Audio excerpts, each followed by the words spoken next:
Melton dyan si Polizon, BSIT2. Ito po yung gawa kong website design. Yan.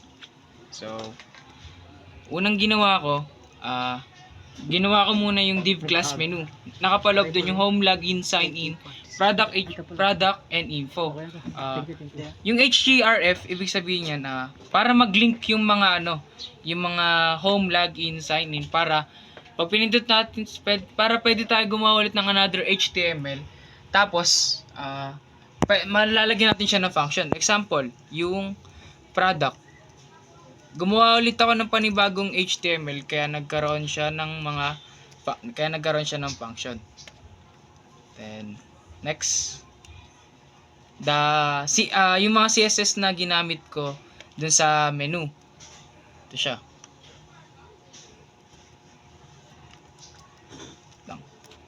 Position, relative, text decoration, letter spacing, margin left, color, white, tas font family. Tapos next, sunod naman ginawa ko yung yung title.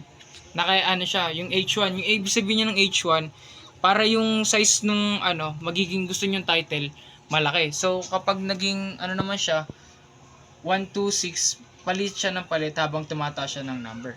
Tapos yung sa CSS na ginamit ko para sa title, position absolute, padding right, color niya is white, font size 55px, padding left, padding top, padding right, margin left, tapos font family. Tapos sa sa div class login, nakapaloob doon yung login mismo. Yung Sa sa submit, naglagay ako ng login.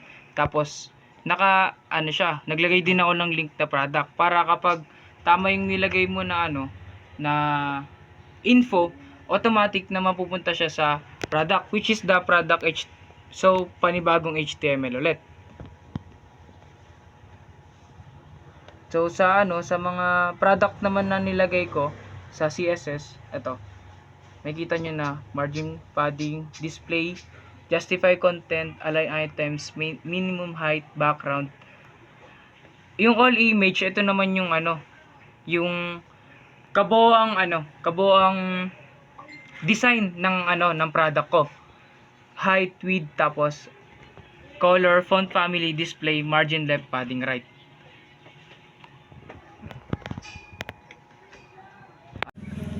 Ito naman yung panibagong HTML na ginawa ko para sa product. So, naglagay ako ng image source, tapos nilagyan ko siya ng title na chocolate, green mint, split up, blueberry, caramel, and vanilla. That's all. Thank you.